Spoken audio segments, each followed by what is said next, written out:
Hello, and welcome to the MH Aquatics video. Today, we're stalking a showdown between the sponge filter and the hang on the back. So, start off with the base and just simply weight it down. Then move on to this. This is the air diffuser. More on that in a bit. It clicks on. So, we now move on to the water and air outlet tube. So, as you can tell, hopefully, in the middle there's a tube that runs all the way through, which connects to the air diffuser. When it's sitting on top, air goes down, it gets diffused up. And because air is less dense than water, it means that the air will rise.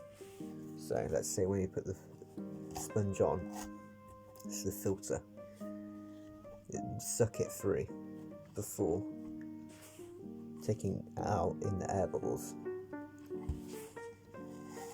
So then move on to this. This is an inlet and outlet plus a lid.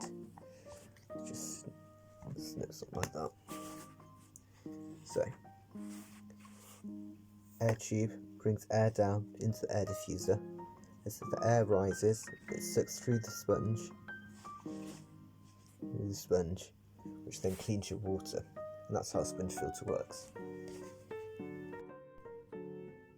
Now, for a different type of filtration. Unlike your sponge filter, this is more than biochemical filtration. Your classic hang on the back. The hang back filter works like a regular filter. Well, what I would call a regular filter. Uses a water pump using a propeller. Dowd say is one of the only downsides is you have to clean the propeller monthly. Cleaning the propeller ensures that your aquarium filter will run nicely. Other than a sponge in your filter media, you can start to use more filter media. Now, also, unlike the sponge filter, there's lots of different flows. So, you can limit the amount of flow in a simple dial change. And there's also different types of flow, like this one with the holes in.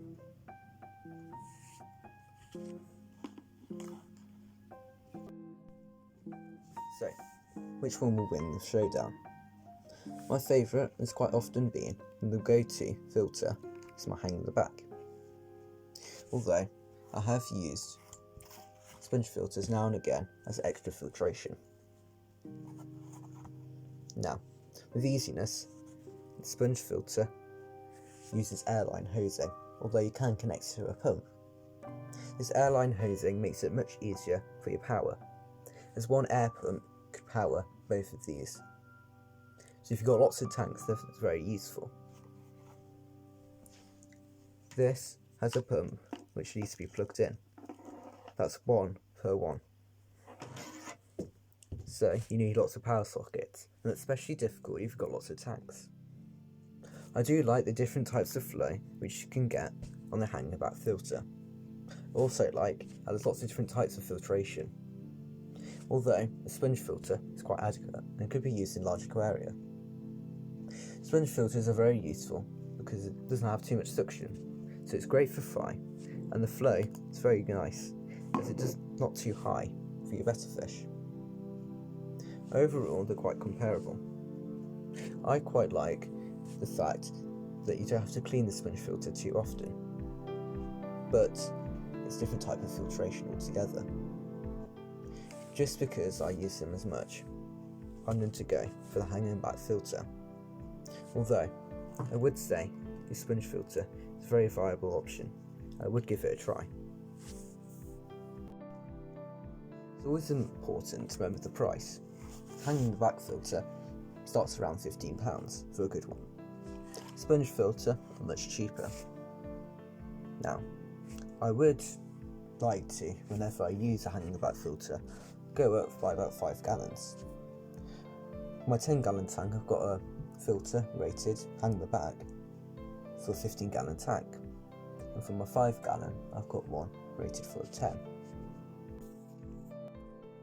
Before I end this video, I'd like to thank King's Aquarium for sending the filter.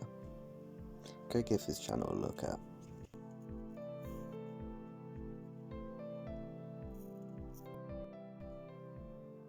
His sticker, which he sent with it, now sits pride in praise. So, when you choose what sort of filter you're going to use next, always think of the different options, the price, what they do, and is it worth it? Will your fish like it is the most important part.